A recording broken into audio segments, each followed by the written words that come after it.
Lehigh Valley. And I'm also proud to say I won this state in a landslide. We won it by so much. And remember, I had the couple of little statements, too big to rig, make it too big to rig, because these people cheat like hell. They cheat like hell, but we won it by a lot, and maybe we should run again. Should we run one more time? I'd like to do that. But I got more votes than any candidate in the history of Pennsylvania. Can you believe that vote? You would have gotten more.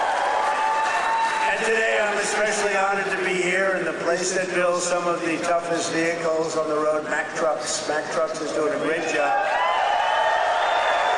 We have all of the Mack people, the chairman, we have the whole group of here, all the leaders, the big guys. They're trying to get a contract for 15,000 trucks. 15,000. I said, that's a lot. I said, how many are you looking for? 10, 15? No, 15,000. That's a lot of trucks. For more than 100 years, this legendary company has been making trucks right here in eastern Pennsylvania, building the heavy-duty machinery that keeps our economy rolling, our factories moving, and our industries roaring all across the nation.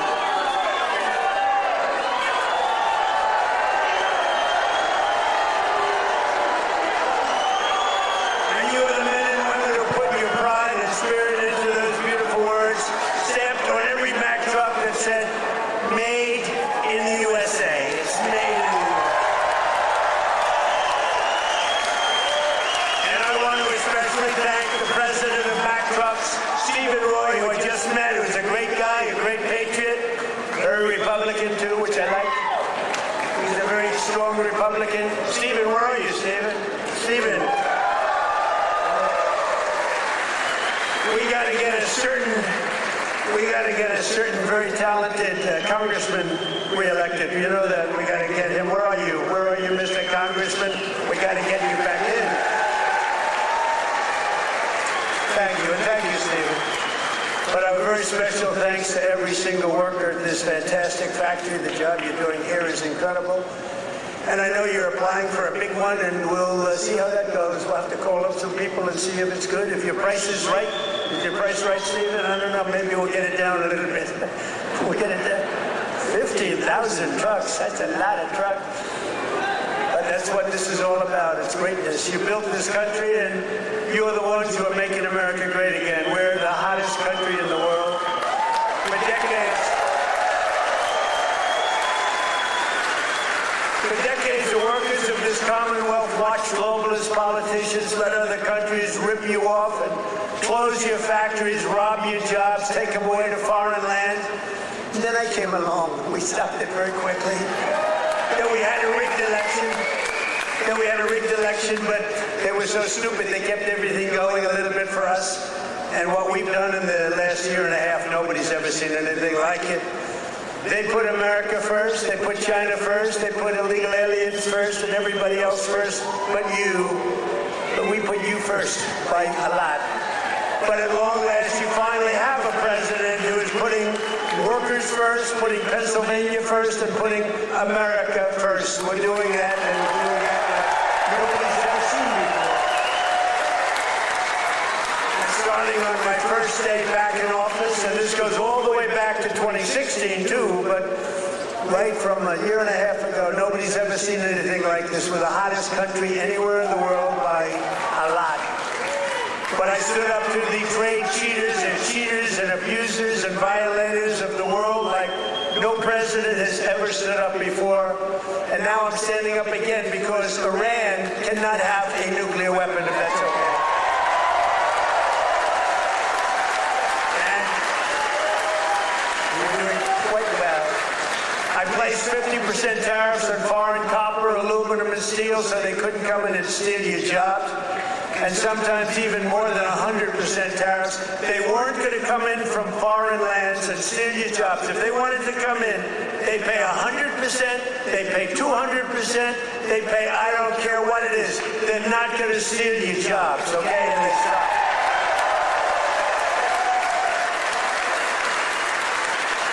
And right now we have more factories being built, and I mean factories, AI factories, factories of every type that we've ever had in the history of our country by 3 times.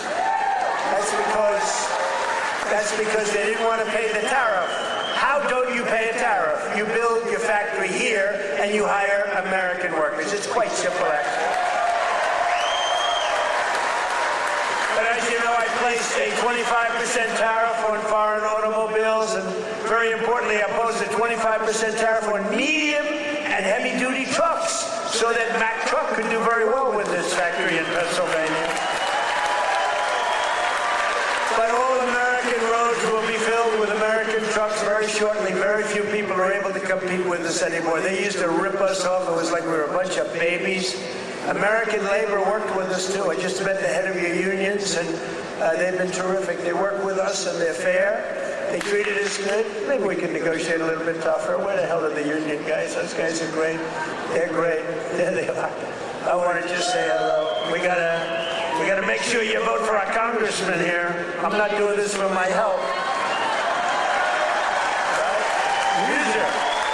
We even have music. Within a single year of taking office, I slashed trade deficit with China by the largest amount in the history of trade. And we, by the way, have the biggest trade deficit cut in the history of our country, 67%. Think of this. We had a trade deficit. We cut our trade deficit. If you're a president and you cut it by 1%, they say, oh, you're doing a great job. 2%, you're a genius. I cut it by 67%. That's why you have all of these factories being built. They'll soon be opening. They're already opening, but when those factories are opening, I don't know what you're going to do. You're going to negotiate very good salaries, that I can tell you, because they need you. In many ways, they need you more than you need them. American exports to the rest of the world are up by $150 billion. You hear that, Bo? It's not bad. You're going to wrestle a long way to make that. Bo is going to have to win a lot of tournaments to have to make that money. Think of it, $150 billion up. We never had that. We always have losses. We take in much more than we send out. Now we're up $150 billion, and that's nothing, because when all these factories are opening up, Mr. Senator, what a great senator you have. Did you fight hard? David, did you fight hard? He was with me, I think, every stop. I said, where the hell is David? He's right there, sir.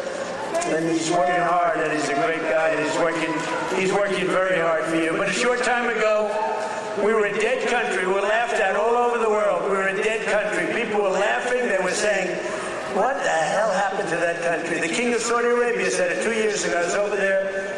He said, you know, sir, 2 years ago you were a dead country, and now you're the hottest country anywhere in the world. It's true. And we're hotter now than we were then.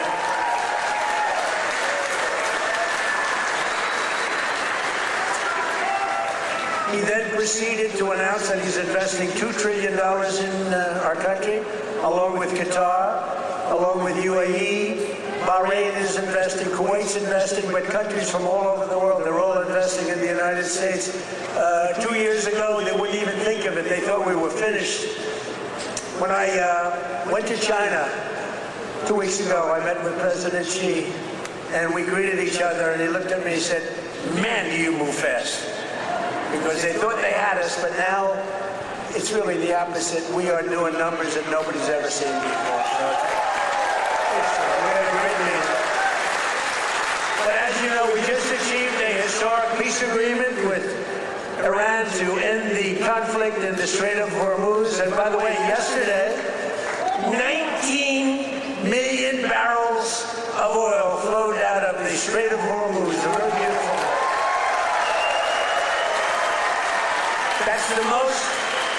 That's the most oil in the history of the Strait. No, it's never been you've never seen anything like that.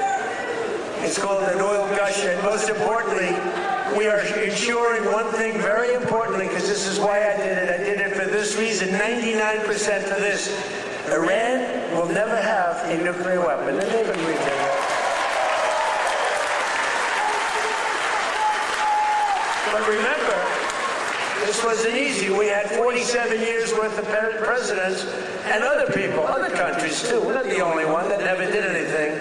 They were the bully of the Middle East. And now we're leaving Iran with no Navy, no Air Force, no anti-aircraft, no missile capability, no nuclear program. We're leaving them without any nuclear capacity, and they've agreed to that. And we're getting along quite well, although if you read the fake news, you never know. Think of it. The fake news, they have no army, they have no navy, they have no air force, they have no anti-aircraft. We can fly over Tehran just at will. Nobody going to do anything to us. And then I read the fake news that they're doing quite well. They're not doing quite well. These people right there, look at all of them. Whoa. Whoa. Whoa. That's a lot of press. That's almost as much press as Bo had at the White House last week when he knocked out his opponent in the first round. I think you had more. Bo had more press. But the Iran economy has been crushed and their defense industrial base has been damaged so severely that it'll take them many years to rebuild, many, many years. And now we're trying to work out a deal that's fair. And we also want to work out a deal. You know, the stock market hit a new high today again. And oil, for the first time in months, hit, think of it, $70 a barrel. So we got a 70. That equates to a very low price. And oil is going to come charging down. And with oil comes everything else. Because I inherited from these Democrats. You know, they're Democrats. I changed the E for U. It's very simple, Democrats. I don't know why I didn't think of that 9 years ago. I just thought of it about a month ago. They're Democrats because their policies are so dumb. Men and women's sports. You know, Bo was one of the great champions. Tony, could you have taken most women in the heavyweight championship? He was the heavyweight champion of the world. You think you would have had trouble with a woman of approximately your size? It'd be hard to find a woman of your size, but if we did, I think you would have been okay. What do you think, Bo? Could you have handled it? I think so. What about you, Bo? Could you handle a woman of approximately, or what, 182 or something? Think there's a 182-pounder that could give you a little tussle? I don't think so. I don't think so. He's such a nice guy. Say, no, not really. I don't think so. When she looked at those ears of Bo, when she looked at those ears, she'll say, I'll take a pass. She'll say, I'm not going to fight that guy. The average price of gasoline nationwide is down 60 cents a gallon just from a short while ago. And remember this. We had to make this detour. We had to go to Iran. You can't let them blow up the Middle East and then us, if that's possible. We would have gotten them before, but they would have blown up Israel. They would have blown up the entire Middle East. You can't let that. You want to see a bad economy? That's a bad economy. So remember that our oil in the middle of this conflict was less than it was for sleepy Joe Biden. And we're putting out a fire. Biden, Clinton, Bush, all of them. Barack Hussein Obama. Have you heard of him? Have you heard of Barack Hussein Obama? None of them did anything. Obama gave them $1.7 billion in green cash. Remember, on a 747, they flew over piles of cash. $1.7 billion. Gave them hundreds of billions of dollars and thought they could bribe them into peace. No, the only thing they understand is what these guys in the front row understand is the hammer. Because if you look at what we did to their nuclear capacity with those beautiful B-2 bombers, that was truly a hammer. In fact, we named it a hammer, Operation Hammer. But our economy is ready to soar to levels the world has not seen before. I believe that, David. I think it's going to levels that nobody's ever seen before. All these factories are being built and they're going to be occupied. They're hiring people now. It's going to be something very beautiful. I don't know who's going to follow me, but remember that I was the one that did it, okay? Somebody's going to walk into office and they're going to have the most successful country in history, and they're going to be bragging what a great job they did. And we did it. In 4 long years of the crooked Joe Biden administration, they got less than $1 trillion of new investments. So think of it, Crooked Joe. What do you like better, Sleepy Joe or Crooked Joe? Ready? Sleepy Joe. Crooked Joe. I'm surprised. I Sleepy Joe better, but they're both good. I use them both. But in less than 1 year, so they did much less than $1 trillion of investment from outside the world. Much less than 1 trillion. We just got the final, we had 11 months and 18, but we just got the final $19.1 trillion in 12 months. Can you believe it? Investment from all over the globe. And since the election, the stock market has set 73 all-time records. In other words, yeah, sit down. We got plenty of time. It's an honor that you all stand. Oh, look who we have, the Wall. Stand up, Wall. Look at this guy. I'm going to get a suit just like that guy. I'll bet he's been to 200 rallies. Him and, where are my guys? Oh, look at my guys, front row Joes. I got these front row Joes. And where are the women from North Carolina? They're here. They travel all over the world. I don't know what the hell's with their husbands. These beautiful women from North Carolina. They travel all over. They went to 200 rallies. How many rallies have front row Joes gone to? Hundreds. Everyone. And then it was very sad. My last rally, I said, I may never see you again, right? And then we won the election in a landslide. And who the hell do I see? I see my front row Joes.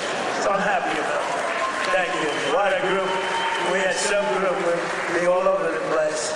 And when they didn't make the front row, it was very demeaning to them. They were not happy, right? But the front row, they became actually very famous, front row Joes. And the typical 401k, as you know, is up almost $30,000 in, it was 12 months, it was 13 months. It's up 44%. Think of that, up 44%. Because, you know, as goes the stock market, so goes a lot of your own wealth. And I tell about this police officer. I met a police officer first time, similar thing, but now the numbers are even more. I was in New York, I met a great police officer, New York Finance, and he said, sir, I want to thank you. I said, for what? He said, my wife didn't think much of me very much. We were having marital difficulty, actually. She thought I was nothing. I'm a police officer. I'm a tough guy. I looked at him. The muscles were all over the place. He didn't suffer from that. But she thought maybe that muscle wasn't so good because he was always losing money in the stock market. And he said, sir, in the last year and a half, my 401k is up 74%, sir. And she thinks I'm Warren Buffett. She thinks I'm a super genius. I said, how are you getting along with her? He said, well, I'm not so sure I like her anymore, but that's like, I won't tell you that. I refuse to say that. He's getting along just fine. But a lot of people have come up to me, David, and they thank us 401ks, you know, the stock market. Who has a 401k here? You know, a lot of people. More Americans are working today than at any time in the history of our country, and we've created over 32 now. Think of this. 32,000 new jobs just starting in Pennsylvania alone. David, you have to get credit for that. And in the last few months alone, we've added 2,600 Pennsylvania manufacturing jobs, and that number is going to go much, much higher as the factories start to open. Because right here in Lehigh Valley, Eli Lilly has just announced, great company, by the way, drug company, a $3.5 billion investment in a brand new state-of-the-art manufacturing facility right down the road. That's going to create over 1,000 jobs, just that one. Nokia is investing $30 million to expand its semiconductor testing and packaging operations, thousands of jobs. And B. Braun has announced a $20 million expansion of its medical device manufacturing operation in Allentown. I love Allentown. That votes for me, which is the entire state of Pennsylvania, the entire Commonwealth. Never make the mistake of using the word state. Well, I'm not sure that people care, but the Commonwealth of Pennsylvania voted for us at levels that nobody's ever seen before, David, and you too. And we're proud of you because you had guts. This man had guts. He lost one time to a tough candidate. and he did it again to a tougher candidate, and I tell him if he didn't win, his wife, who's a beautiful woman, would have left him. I'm telling you. Dina, she would have left him. So he had great courage doing it a second time. He was a very successful guy. He ran, stand up, Dave. She would have left. I was so worried because he's a friend of mine, and that was a tough race. You know, he was running against a guy 24 years, and his father was in for like 30 years. That's a long time, and he had to beat him knowing the pressure. That's called pressure. Knowing his wife was gone if he didn't make it. She was gone 100%. But he's married actually to a terrific woman. She probably would have stayed. I'm not 100% sure. And last year I saved a great American company, U.S. Steel, and we're keeping its headquarters in Pennsylvania where it belongs. And $17 billion has been invested by a great company in saving U.S. Steel. They were gone. I think they were closed up and they were ready to go. And now they're building factories like nobody's ever seen. They're expanding the operations and building a couple of brand new steel plants. They're up to over 17 billion, which is a lot more than they even told us. Because they've fallen in love with this Commonwealth. They've fallen in love with your whole area, the people. I think they've fallen in love with the people more than anything else is what they told me, because they've done more than they said they would. And thanks to our great Republican majorities in Congress last 4th of July, I proudly signed the largest tax cuts in American history. We gave you the biggest tax cuts in American history. Not bad. Not bad. We delivered no tax on tips, no tax on overtime, and no tax on Social Security for our great Pennsylvania seniors. No tax. And our tax cuts are projected to boost take-home pay for Pennsylvanians by an average of more than $10,000 a year per household. Think of that. That alone should win us the midterms. We got to win the Musa. We got to win the midterms. Musa's another great guy. Stand up, Musa. Been with me forever. He was thinking about running for governor. I think he would have won, but he was thinking about running for governor. And they said, I want you to stay in Congress. I want you to stay. And we appreciate it. You've done a great job. But always remember, every single Democrat in Congress voted against our tax cuts. So think of it. All of those tax cuts and many more, they want to raise your taxes, not lower them. They voted against tax cuts. You know, all my life, I sort of been political in that I found it very interesting. I was a very successful real estate person, but I love watching politics. And my whole life I've watched politicians say, we will cut your taxes, we will cut. I never heard these people say, we will raise your taxes. This country has gotten very strange politically, especially with all the communists that are up for election. You know, you have communists. These aren't socialists, these are communists. And they're all up. How about the guy in Maine? He's got the Nazi stickers. He's got the whole deal that they're trying to say. So for 8 years, 10 years, they said Trump is a Nazi. Now they can't say that anymore because they have a guy with a tattoo on his chest. It's unbelievable. But they voted against no tax on Social Security. They voted against no tax on tips. They voted against no tax on overtime, and if they got into office, you will have all of those taxes and all of that money that you're saving, including the big savings on Social Security. It's going to all be terminated. You're going to have to start paying it. They want to pay it. I don't know what's wrong with these people. They voted in favor of the estate tax or the death tax on your farms and your businesses. You know, farmers and small business people, they love their children. If they love them, it's great. Most of the people love them. Some can't stand. I know people that can't stand their kids. They're not going to leave them 10 cents. But if you love your child, you want to leave your farm, especially for these farmers, it's born in them somehow. They want to have their children on the farm. The children don't want to leave, but sometimes they're land rich and cash poor. You know, I've known that expression too. I've oftentimes been land rich and cash poor. It's not a good period of time. And you die and you have an estate and they tax you at 40, 50, 60%, and they end up losing their farm, losing their small business, and in many cases, you don't read about this, they commit suicide. They actually go out and commit suicide because they're forced off their farm by a bank. They have to go out and borrow money from a bank, and they're forced to go out, borrow the money. They're unable to pay the loan at the bank. Even if it's a nice bank, they give them a chance, they give them another chance, and then they ultimately foreclose, they lose everything, and in many cases, they commit suicide.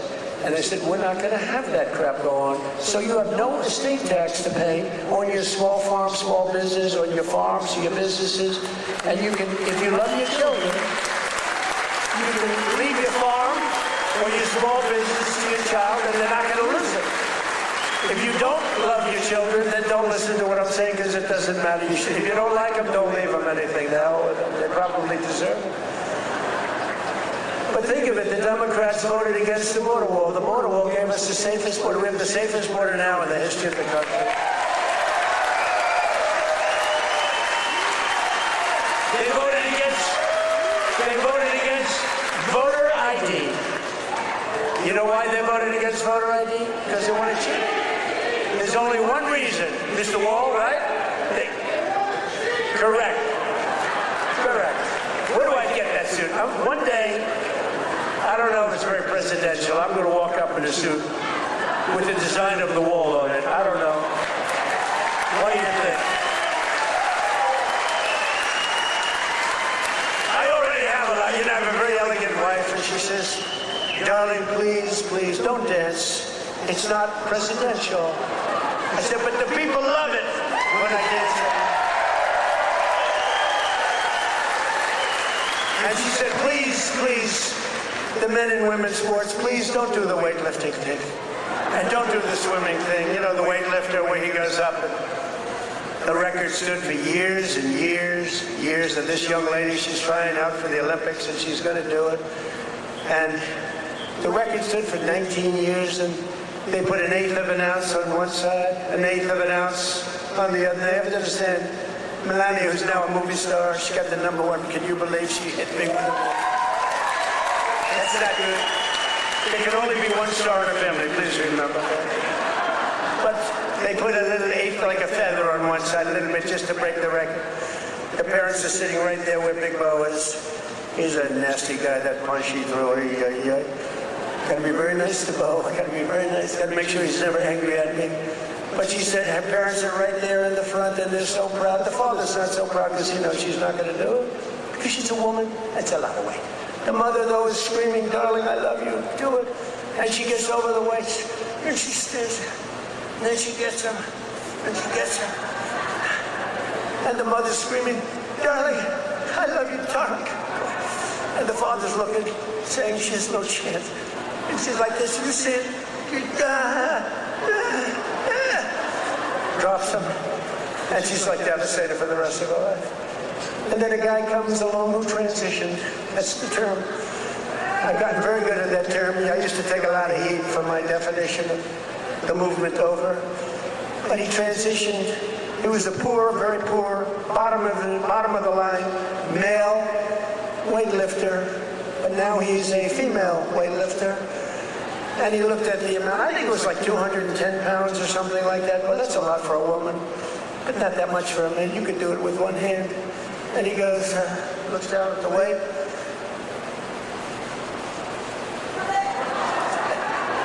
I think he did a few things for emphasis. And he won the medal. And everyone said, oh, isn't that wonderful? Are we crazy? Men should not be able to participate in weights.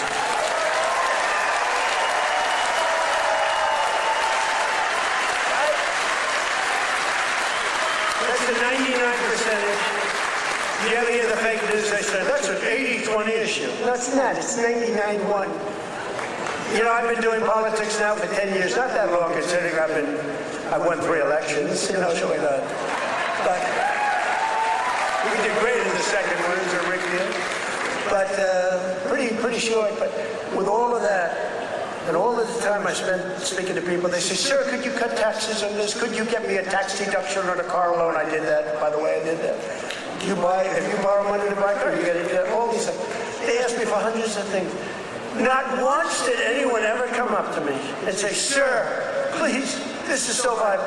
you have to be able to have men playing women's sports. Please, sir, could you pull that up? I've never had anyone ask me for that. So I say it's a 99-1 issue, not 80-20. The fake news back there, they say, oh, that's a tough issue. But I don't like talking about it because I want them to continue on with that. I want them to continue on with the, they're in favor of the mutilization of your child for transgender purposes, the mutilization of your child. And I would say politically it's a very good thing to run against a person that's in favor of that kind of stuff. So we let them, we don't bring it up during off political seasons, but we have a political season coming up, and they'll be doing all of that nonsense, and they're going to lose a lot of elections. And now if you look at New York, we have all communists running. They're all excited. They're going to win their primaries, but I can't imagine they can beat a normal Republican. So I think it's a good thing, Muser. What do you think? I think it's a good thing. Wouldn't you like to run against somebody like that? Well, Shapiro's not that much better, to be honest with you, but I would. They're all being forced. They're all being forced. A guy like Shapiro, he's going to be forced to the left. Otherwise, he's not going to get the nomination. But they voted against proof of citizenship. Think of it.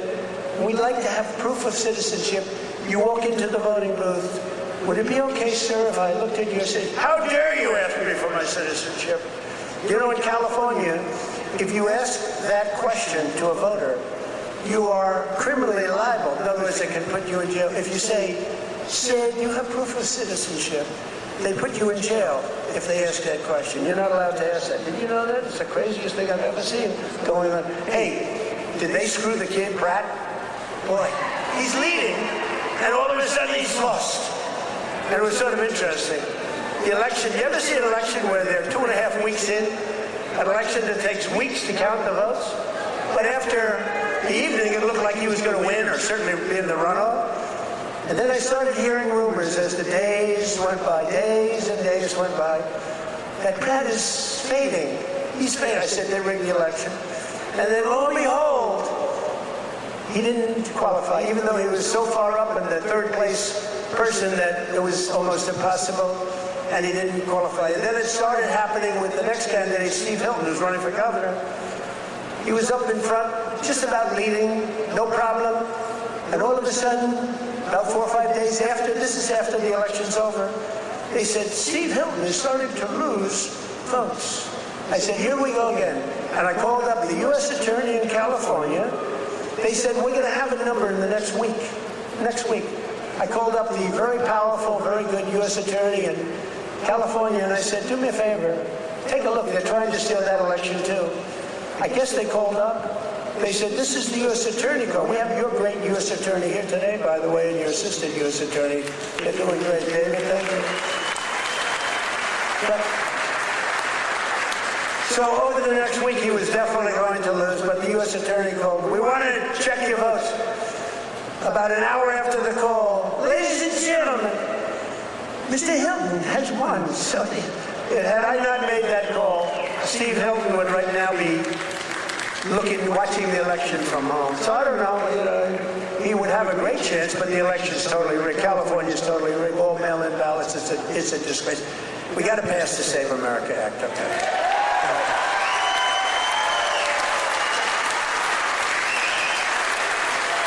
You got to pass Save America, you, me. Please, guys, what love. A friend of mine is a very big real estate developer, but he's got a problem with speaking in front of crowds. He chokes, he chokes like a dog. He said, how do you do it? I say, it's easy, because there's so much love in the room. There's so much unbelievable love. It's easy. He's got this tremendous fear of speaking. He said, the guy's a major player. Most of you have heard of him. And he's a killer. He destroys people for a living. Financially, not physically, financially. Physically, he can barely walk. He's a basket catcher. But he's up here, he's very smart. And he destroys people, very rich. But he can't get up in front of a crowd and talk. I said, what's wrong with you? He said, I don't know, I have a fear of crowds. You believe it? All sorts of people. A lot of people want to do what I did. A lot of people, David did it. David was very successful, but he's a great speaker. But a lot of people, they say, well, Trump became president from being a very successful businessman. He became president. I want to do it too. And that's when they find out that they might have the flaw of speaking, or even worse, is a terrible past. You know, the past will come out to haunt you. It's not an easy thing to do, but I love it. You know, I say it's real easy to do when you have people that love you. I guarantee, who here voted for Trump?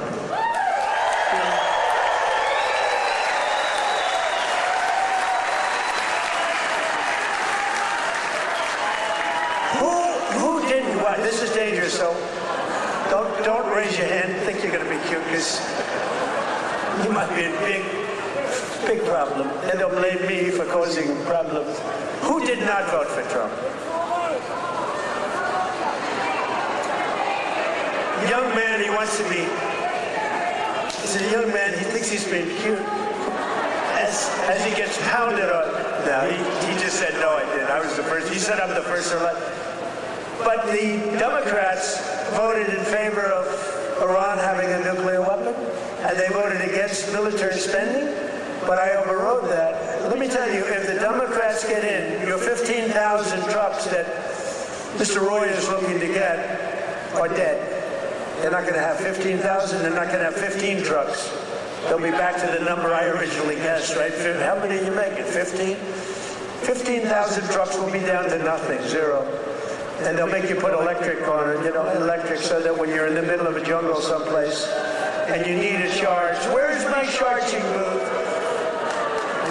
As opposed to carrying a nice tank of diesel on your back, throwing it in and taking off, right? Where's my charging booth, they'll be saying. They created the strongest, we created the strongest military in history, and you see that with Venezuela. Venezuela, one-day operation, like, right? Good army. And now we're making a lot of money with Venezuela, and Venezuela's doing great also. It's a happy country now. But it took us exactly 48 minutes to win that war. We're the greatest military in the world, 48 minutes.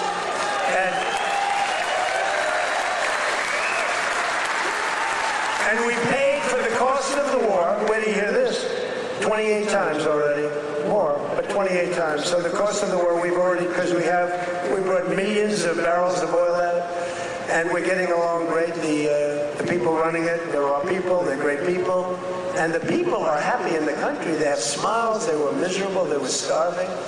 But they have a lot of oil under that ground. You know how you find oil in Venezuela? Just look at the ground. You'll see oil bubbling up. They have so much oil. They don't know what to do with it, but they had a bad system. They're making more money now for the country than they've ever made before, and we're making a lot of money too.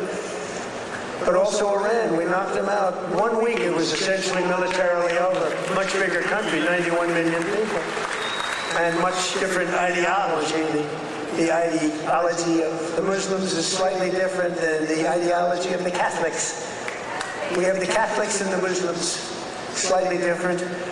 But Venezuela's been great and Iran's been great. I mean, you know, if Iran's reasonable, if they're smart, otherwise we'll have to finish the job, which will take about maybe less than a week. But they're going to be okay, I think. They're going to do what they have to do because we want to have it done. But they voted against lower energy prices, the Democrats did, and then they went on to create the highest energy prices that we've ever had in the history of our country. People don't realize that. Much higher than ours during a war. They had the highest inflation in history. The highest inflation in history, they say 48 years, but that's sort of history as far as I'm concerned. And they were absolutely terrible on affordability. Remember I got here? My first day, the fake news is screaming at me, what about affordability? I'm only here 1 day. Remember, eggs were up about 5 times higher than they ever were? And we have prices are coming down right now at levels that you've never seen. And now with oil crashing, you're going to see something really amazing. And to top everything else, they let 25 million people into our country, many of them criminals and thugs and people from mental institutions and drug dealers. They even let 11,888 murderers into our country. Murders, 11,888, more than 50% of which have killed more than one person. And I've gotten the worst of them out, and we've gotten them out, Tom Homan and our whole group of people.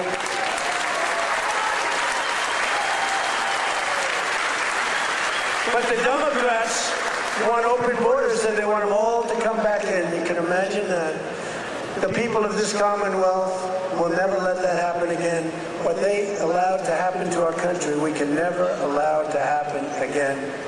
As an example, the war with Russia and Ukraine would have never, ever started if I were president.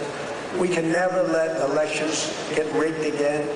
But we're pleased to be joined today by one of those Pennsylvanians who's benefiting from the historic tax cut, Sergeant Sam Elias, with the Bethlehem Police Department. Is a great guy. You didn't know. Sam works the night patrol so that he can help his wife take care of their 6 beautiful children during the day. And I'm told their youngest is named Melania. Can you believe that? The name Melania. Where did you come up with that one? After our great First Lady. So Sam is taking home thousands of dollars extra because of no tax on overtime. And Sam, you want to come up and say a few words? Come on up. Come on up.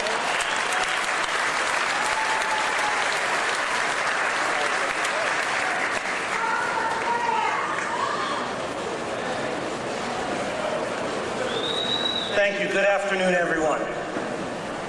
I'd like to express my appreciation to President Trump, Congressman Ryan McKenzie, and the entire White House administration. As a father of 6 children in a single-income household, I can tell you the Working Families Tax Cuts is a policy that helps my family. Hard work should pay off, not get punished with higher taxes. No tax on overtime, no tax on tips means more money in the pockets of working Americans. For my family, these savings have translated to what was once a day trip to the park, is now an overnight stay at the Jersey Shore.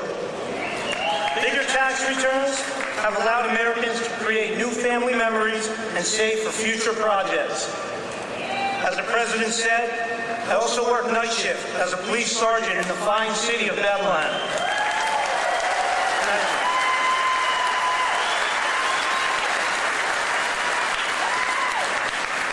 A shortage in police recruitment has left our department depleted of officers.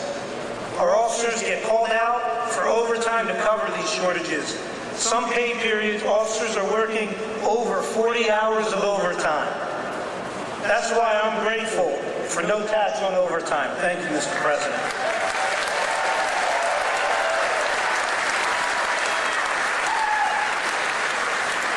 I'm also thankful for the support President Trump and Congressman McKenzie have shown for law enforcement.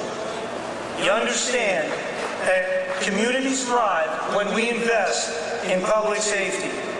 Congressman McKenzie has stood strong with public safety and working families. And that's why he's been endorsed by the brothers and sisters of Bethlehem FOP Star Lot 20.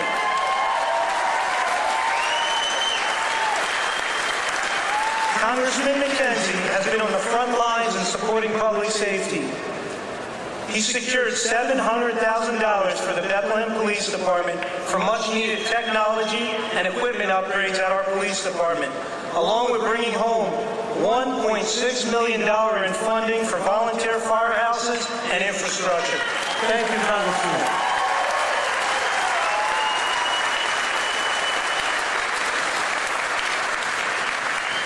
I'm a very grateful American, a son to Lebanese immigrants who came to the United States 50 years ago in pursuit of the American dream.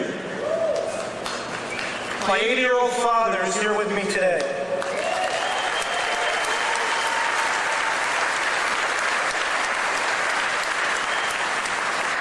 He would often tell me, work hard and it'll pay off.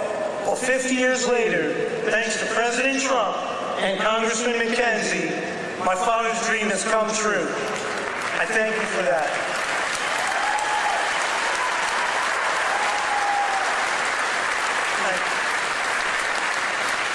Additionally, thank you to President Trump and your entire administration. After more than 50 years, the Lebanese people finally have an American ally who advocates for a sovereign and independent Lebanon, governed by the Lebanese people. Thank you for that. Mr. President, you have the support of almost 20 million Lebanese people worldwide.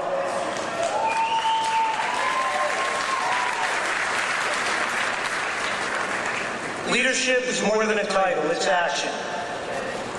I'm grateful for the actions coming from President Trump and Congressman Ryan McKenzie. Your actions have prioritized the American dream.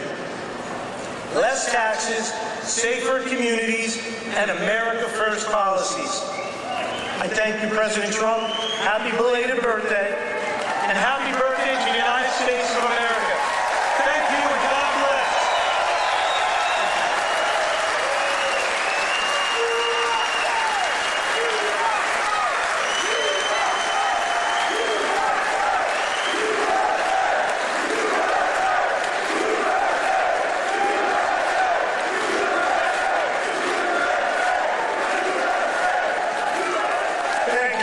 I looked at all these pages. I said, oh, we're in trouble. But you know what? That was good. That was a good job. I was a little worried when I saw the pages. Very good. Great job. Sam, where's your father? Hello, Bob. How are you? Got a good boy. Got a good boy. Yeah. Taking care of your people.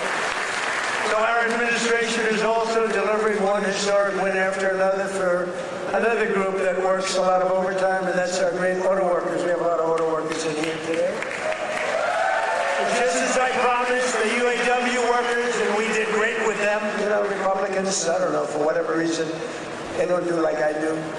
But in the campaign, I ended Biden's insane electric vehicle mandate, that crazy mandate, which meant that in a short while, all cars had to be all electric, and many of them would be built in China and others in foreign countries all over the world. That's what was going to happen, and I stopped that. I ended it in my first week in office.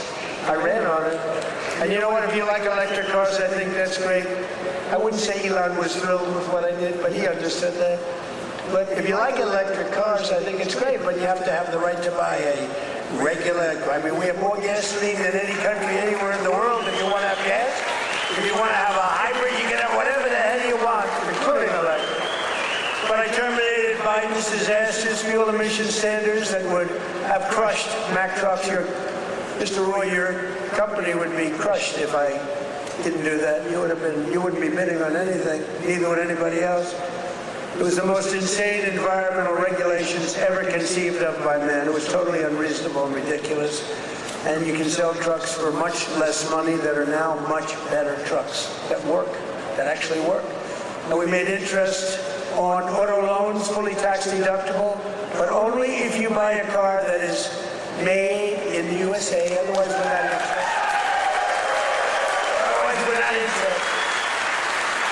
And I say to the auto manufacturing business in America, we have more auto plants being built today than we've had in 60 years, and I think maybe ever. And bigger and better. They had one, a big one in a certain state that I love also. I love a lot of places. And they took out this old plant, but it was big. And I said, did you redo it yet? They said, we're not redoing it. We're ripping down and building a brand new one, a beauty. You know the one I'm talking about, Dave. But we're pleased to be joined today by Pat McHugh, a Marine Corps veteran, a great guy, who spent 28 years with Mack Trucks, and he leads the camp assembly and serves as new product line launch leader. It's a big deal. And Pat's grandfather worked here, his dad worked here, and now his son is working here and doing well. And they know how important it is to keep manufacturing jobs in Pennsylvania. Pat, say a few words.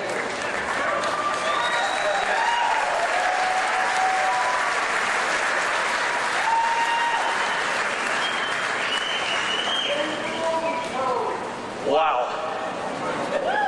Good afternoon, Mr. President. It is a profound honor and privilege to have you here with us today to help celebrate the upcoming 250th birthday of our America.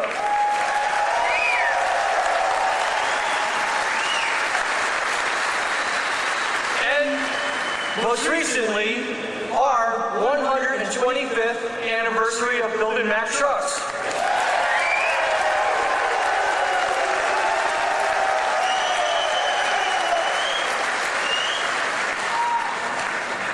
My name is Patrick McHugh Jr., and I am a proud Marine Corps veteran.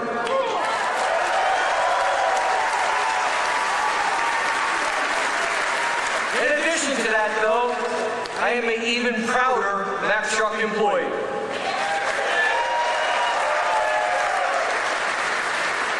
Standing here with me today is my father and my son, both Mack Truck workers.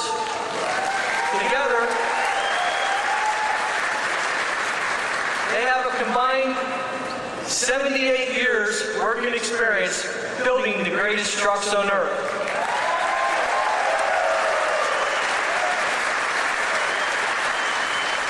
You can say Mack Trucks runs in our blood. At Mack Trucks, we work hard to build the trucks that help build America. And we are proud that those trucks are built in the United States of America.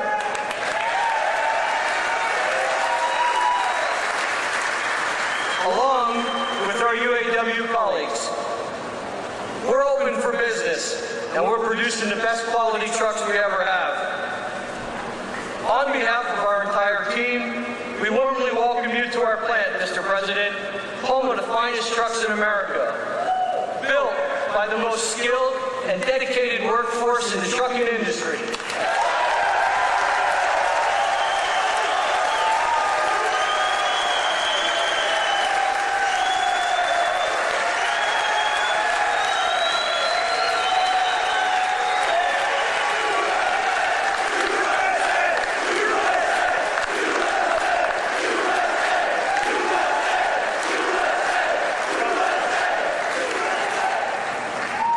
So, Mr. President, I want to say thank you for choosing to highlight Mack Trucks on your visit today, and thank you for supporting our American workforce.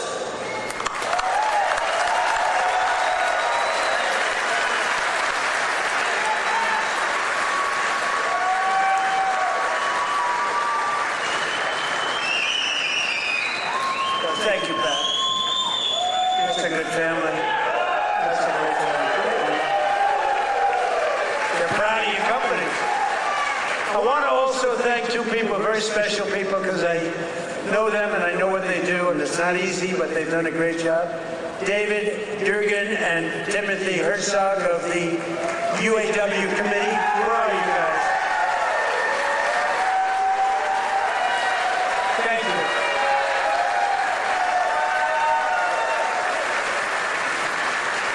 They do a good job representing you. Ease up just a little bit so they can get the contract. Just a little bit. Thank you, fellas. Get this congressman elected. That's what you got to do. But we're pleased to be joined also by Labor Secretary Keith Sonderling. Keith, where are you, Keith? Where's Keith? Hi, Keith. Good job. Is he treating you guys good? Is he all right? He better treat you good.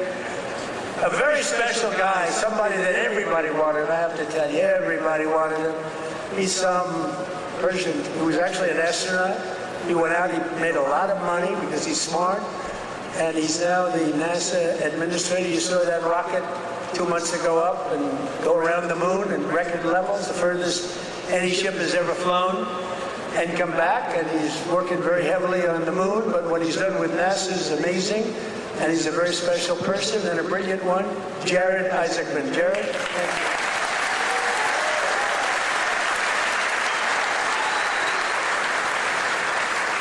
Great job. As well as, I introduced him a little bit only by the name David, because he knows me, and I know him by David. But David McCormick is your senator, and he's a brilliant person, brilliant businessman. And he loves the Commonwealth. He loves Pennsylvania, and this is where he wanted to be. And he had a rough fight. This was a rough beating, like 24 years, and a father for 24 years. And I don't know. I said, are you sure you know what you're doing, David? But you won, and you won easily. And I'll tell you what, you have a great senator, one of the best in the country. So I just want to thank you very much.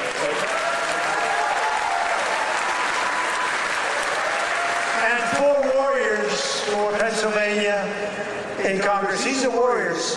Lloyd Smucker is here. Lloyd, thank you. Thank you. John Joyce is here. John, thank you. Dan Muser is here. Thank you.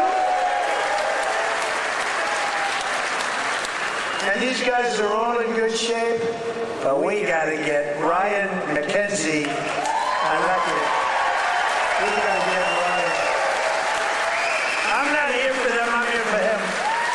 We got to get Ryan elected. Run up here, Ryan, fast. Nobody wants to hear you. Come on, just run. Nobody wants to hear you, Ryan. Do what David did. He'd go up for 1 minute. Thank you very much, everybody. It's nice to be here. And everybody thought he was the greatest speaker. Okay. Well, Mr. President, I can't thank you enough for coming here to the Lehigh Valley, highlighting the great men and women of Mack Trucks, doing all the work that you do in Washington, D.C. for our veterans, our first responders, and everybody across this country to continue to maintain America as the greatest country in the world. You are the president that is fighting for all Americans. Thank you for being here.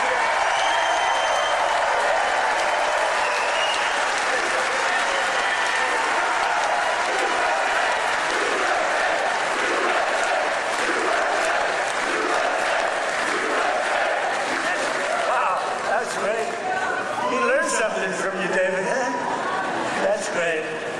We also have one of the greatest writers anywhere in the country who knows more about the Commonwealth, Pennsylvania, I think, than anybody.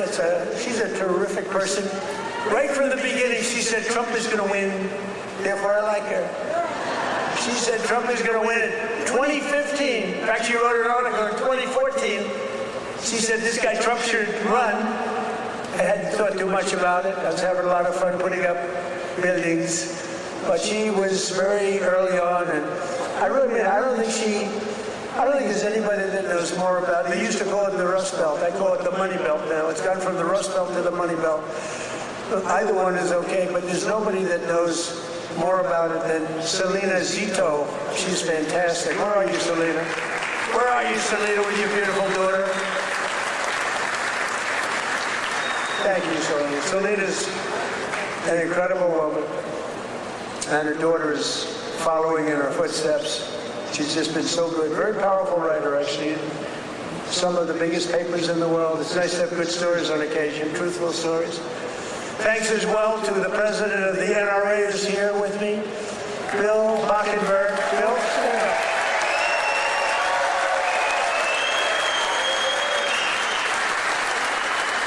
And they always give me their endorsement because I saved the Second Amendment, and you think it's easy. On occasion, it was not easy, right, Bill? But we did it. We did it with your help. And we're doing a couple of other things, working with you and your people. But I think you've done a fantastic job. The NRA, everybody, they really have been. They've been with me right from the beginning. And Bill asked me would I support the national right to carry legislation. How do you feel about national right to carry?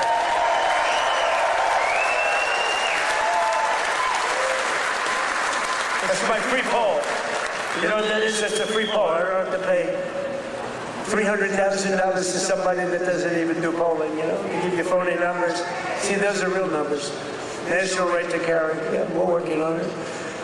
And we have a very special guest who you just saw on the highest rated fight show ever in the history of television, the UFC Freedom 250. So this guy, well, I just have to set it up a little bit if I don't mind. Because I'm thinking, you know, I'm a similar size. I weigh more than he does, actually. So therefore, I have a tremendous physical advantage over him. His muscles are slightly harder and slightly younger. He's a lot younger. But I think I can do it because I'm a great athlete. He knows I'm a very good golfer. And I'm much better off on the golf course against him than I am with the wrestling, man.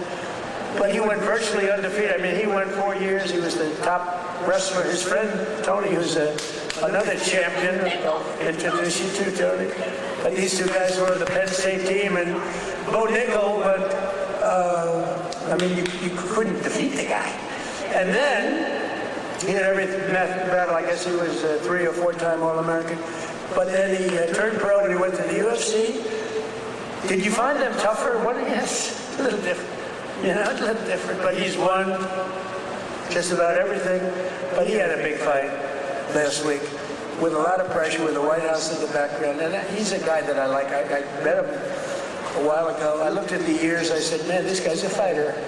You can tell a lot by the ears. And he told me, no, he doesn't mind the ears. He likes them. It's almost a symbol. For great fighters, it's a symbol. That's why I'm worried about you, Tony. You have pretty normal ears. But I got to know Bo a little bit, and I got to root for him. And I almost felt like his father up there. His father's great, but I felt like his father, so I was nervous for the fight. And he was fighting somebody that Dana White, the great Dana White, is a phenomenal guy. He said, Bo's got a tough one tonight. I said, why? Why do you do that to him? Because if you lose at this night, it was the biggest audience they've ever had, by far. The whole world watched it. The people at the White House, we had 5,000 seats around the cage we built, and we had 100,000, more than 100,000 people in the park right next door. We had the largest television audience they've ever had, by far. They said, why do you have to give him such a tough opponent? He was pretty tough. But then it happened. So Bo is known as a great wrestler because he was the best wrestler by far in college. Nobody could beat him. And I figured Bo would be wrestling. But no, he wasn't wrestling. He was punching. I said, Bo, grab his legs and start wrestling. That's what you do. But he didn't do that. He didn't listen to me. And he got a shot off that was brutal. And in the first round, right, knocked him out. He was really knocked out. Great fighter. The guy was a great fighter, is a great fighter. So I just want to thank, he's from Penn State. He loves Penn State. He is the NCAA wrestling champion. And just fantastic. And his friend, and you probably know, is also, I think you were roommates, right? That's a tough room. I wouldn't want to fight these two guys. Let's go pick on those two guys. I don't think so. But he was the heavyweight. And he lost a lot of weight. He weighed 35, 40 pounds. I asked him, how much did you wrestle? About 40 pounds heavier. In other words, you want to live, right? You decide to lose it. But he was also the champion, NCAA champion, and his name is Anthony Cassar. So come up here, fellas, because I want to just ask the audience a question. Come here, bud. So here's my question. If I work out for the next couple of months, really work hard, lifting those weights and really work, could I beat Bo or Anthony in wrestling? You're very disloyal. You're very disloyal. Say it.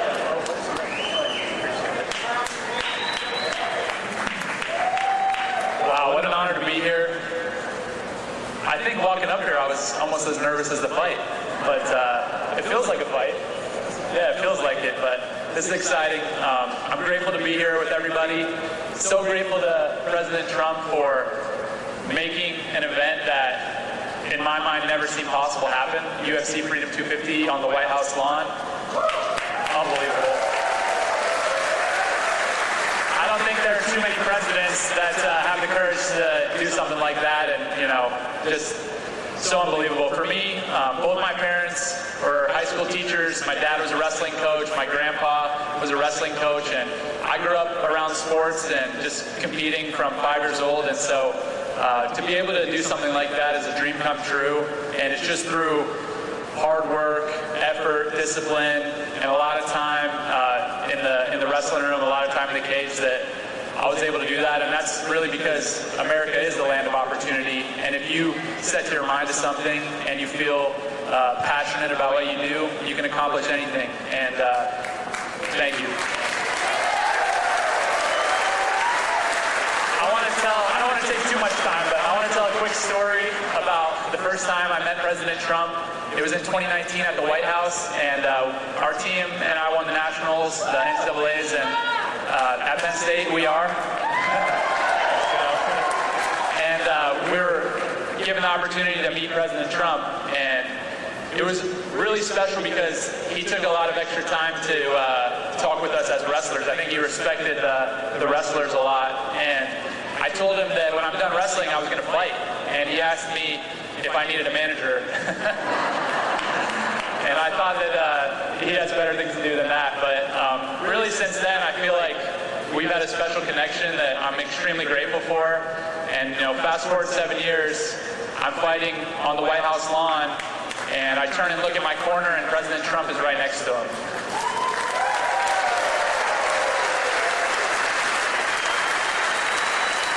And so it really felt to me like he was in my corner. I know that was something that was just so special, and I feel like just incredibly grateful. And overall, the whole week of the experience, everything, the word that kept coming to mind and the emotion that I kept feeling was gratitude. And I'm grateful for President Trump, grateful for all my friends and family and supporters, and I'm grateful to be an American, and it's the best country on earth, and God bless you all.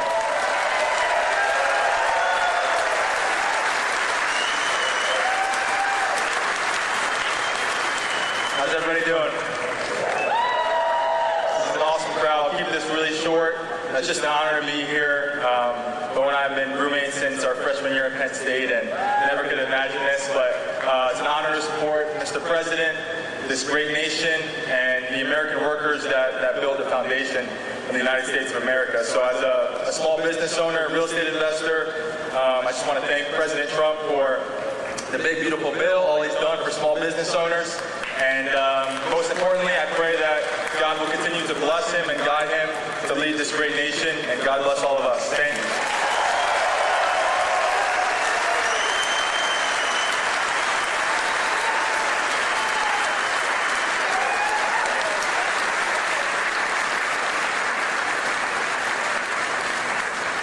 Two great champions, that's great. It's good to have them here too.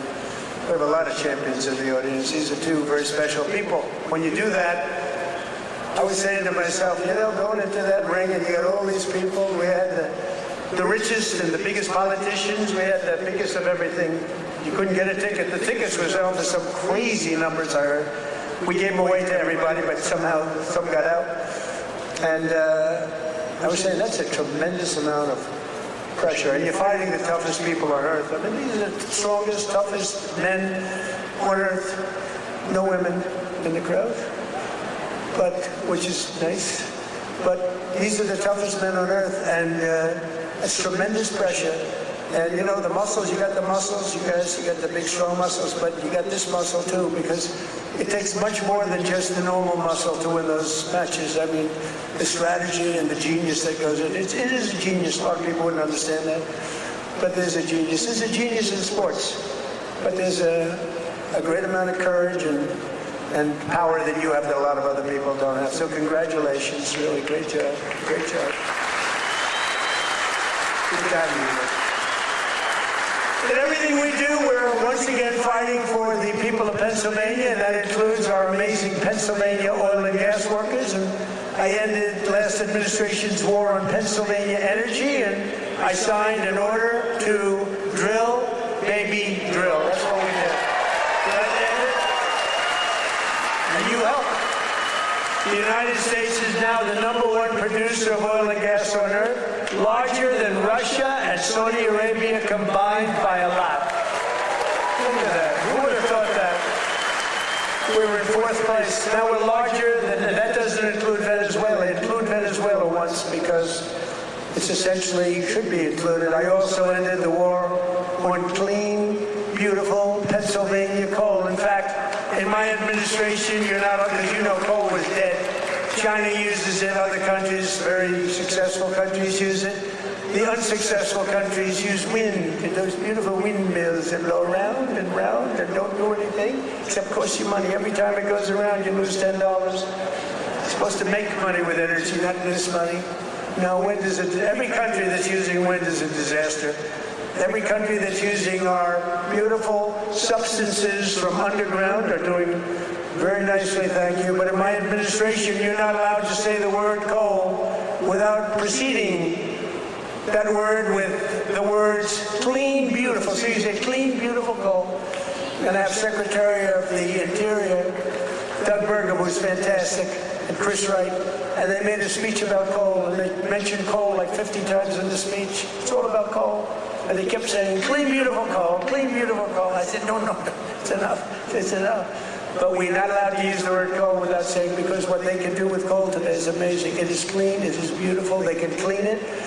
And it's a very powerful form of energy. And if you look at China, they're building 57 coal plants, big monster plants all over their country. And then we're not supposed to do that? No, we're doing that. Clean, beautiful coal. We've invested over $1 billion to save dozens of coal mines. We've saved them. They were ready to close, and some had closed. And more than 100 coal power plants, including the Keystone Keystone and the Conemaugh generating stations right here in Pennsylvania, as you know, are really moving now and employing a lot of people. They were all getting ready to close up. They were essentially closed. We're working hard to lower the cost for all consumers, and we want powerful energy. Under my administration, the most favored nation agreements on drug prices that we just did are delivering the largest prescription drug price cuts in history, with numbers like 400, 500, and even a 600% reduction from where it was. Think of that. That alone should win us the midterm. And the fake news back there refuses to talk about it because they know how good it is, because they can't produce it. They've been trying to do it for years. Favored nation. We paid the highest drug price in the world by far. As an example, for the fat drug, which Bo and Tony don't need to take, but a lot of people are taking. Who takes the fat drug? So in New York, think of it, it was costing a fortune. Many, many times it was costing $1,300, and in London it was $87. And a friend of mine who's extremely fat, sloppy, but very brilliant. He's a brilliant businessman, but he's a slob, there's no question about it. Very neurotic person, which you need sometimes to be successful. But he called me up, he used to call me Donnie. Donnie! Now he calls me Mr. President. That's a sign of great respect. But he said, President, I just came over here and I bought, I won't say it was Epic or whatever the hell it was, but I bought the fat truck. I said, I didn't know you used it because it's not working. And I used him as, he's begging me not to use his name, so I won't, but he's a very successful, he's actually a pretty well-known guy, brilliant business guy, worth a lot of money. And he checked, he just, you know, he said, well, how come in London I just sent out and I'm paying $87, and in New York I'm paying $1,300? I said, because that's the way the prices are rigged. And it's rigged, the whole world is rigged against us. And I said, but you know what? You brought it out better than anybody could bring it out, because I've been looking at it. They all said it was impossible to do. And I went to the drug companies. I said, well, it's not going to be any more. You're going to raise their price a little bit. You're going to lower ours a lot, because the world is bigger than us. So it really worked that way. And they said, well, we'll do it. They were very unhappy, but they knew I wouldn't get it from the countries, because you had to get it from the countries. And I went to France. I said to a very nice man named Emmanuel Macron, I said, Emmanuel, you got to raise your prices on drugs. Of course I would not do that. Why would I do that? Because it's unfair. We're paying 10 times more than you, and you're going to have to raise them a little bit, and we're going to drop ours a lot. He said, no, I will not do that. I said, yes, you will. He said, I will not do that. I said, yes, you will. We're putting a 100% tariff on all wines and champagnes coming into the United States. He said, yes, I will do that. Okay. And I had the same conversation with Germany, with every country, with UK. Every single one of them within 5 minutes agreed to do it. Nobody could believe it. And they agreed to raise their price, and we have gotten the biggest price reductions in the history of drugs, medical. Nobody's ever seen anything like it. So instead of paying $1,300, you'll be paying about $175. Nobody's ever done that before. And this is on many, many trucks. A pill that sells for $10 in London and selling for $150 in Texas, any place, it's all the same in the United States. They basically discriminated, so now instead of $10, it goes to $20, because again, the world is a big place. And we would bring ours down to 20, from like 150 down to 20. This is the kind of price reductions you're getting. Go to Trump.com, by the way. And I didn't name it. That was Bobby Kennedy that did it with Dr. Oz. Everyone thinks I named it. I did not name it, but that site is through the roof.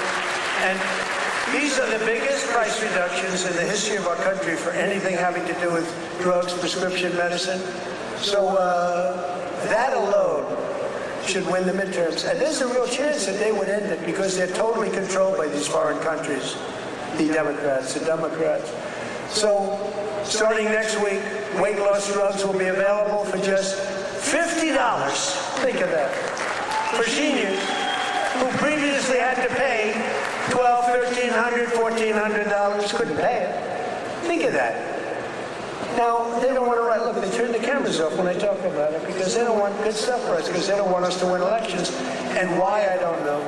Why they want to have people pouring into our country, why they want to have high taxes, why they want to have all of these problems that took place over the last 4 years of the last administration, one of the worst administrations in history. But the other ones wouldn't be much better because they have all of these crazy policies. They've gone communist. But just over 1 year ago, we inherited the worst border in history, but I quickly turned it into the most secure border in the history of our country by far. Almost nobody's able to get in. And in the past 13 months, and this is a chart kept by generally Democrat people, in the past 13 months, 0 illegal aliens have been admitted into the United States. Zero.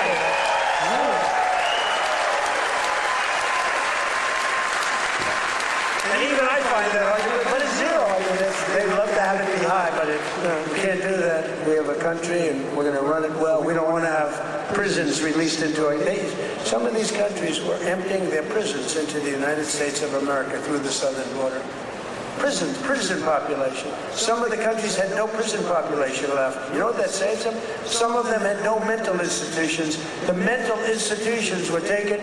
All of those people were taken to our southern border and allowed to just walk freely into our country under Sleepy Joe Biden and his group of thugs, their group of real thugs. Weaponization, that's all they're good at, weaponization and cheating on elections. In 2025, we achieved the largest drop in the murder rate ever recorded in the history of our country, despite the fact that we haven't gotten all of these criminals out of our country. We had the lowest since 1900, that's 125 years ago.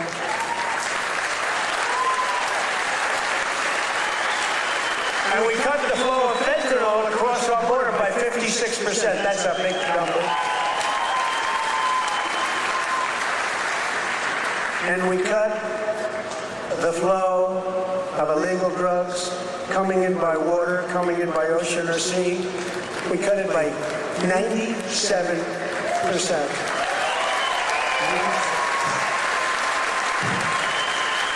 97%. It's very drastic, but people aren't traveling that way too much anymore. We have the most powerful. I built the military in my first term. We used it in my second term, more than I thought, but we have no choice. We have no choice. But think of it, we cut fentanyl. For years they've been interdicting. They've been grabbing boats, bringing them in, putting them in court. They go out by the same night, they're back sending drugs by the ocean, by the Gulf, by the sea. And now it's down 97%. And we're looking for the 3% because I think those 3% are more brave than Bo Nickel was any day. The 3% of the people that are willing to get into a boat to deliver drugs now, they are the bravest people perhaps anywhere in the world. But it won't happen long, but what we've done is amazing. Our military, we have the greatest military in the world. We have the greatest law enforcement in the world.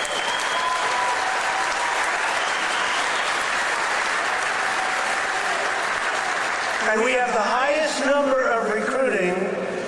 So a year and a half ago, it was headlines. Nobody wanted to join the military, the Army, Navy, Marine. Nobody wanted to join any of them.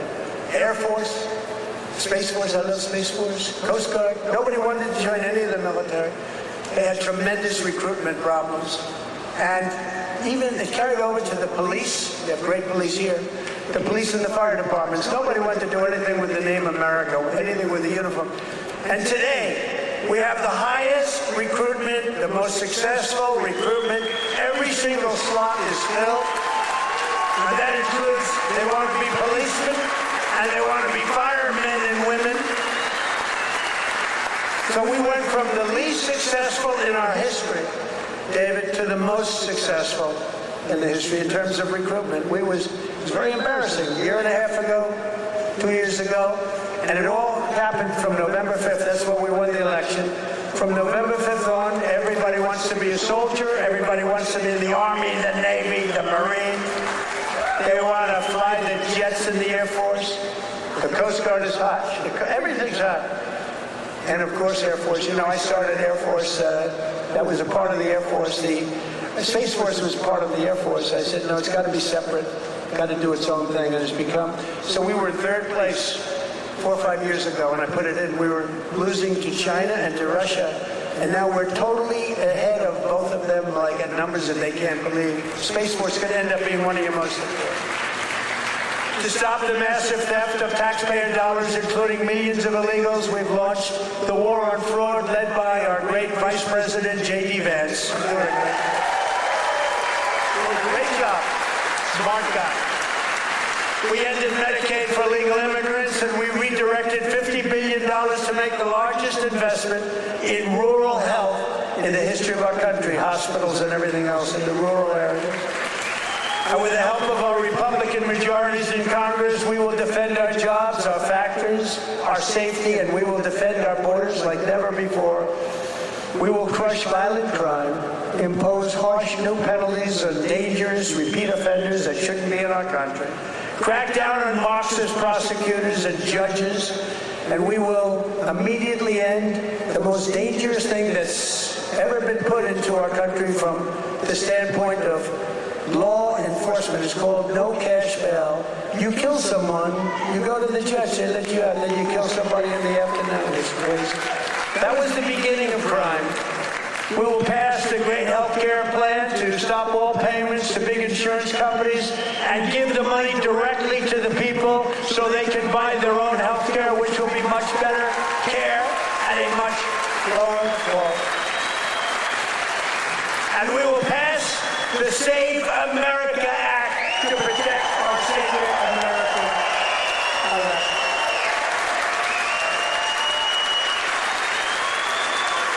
And in the Save America Act, it's very simple. All voters must show a photo voter ID. Very nice. May we see a picture, please?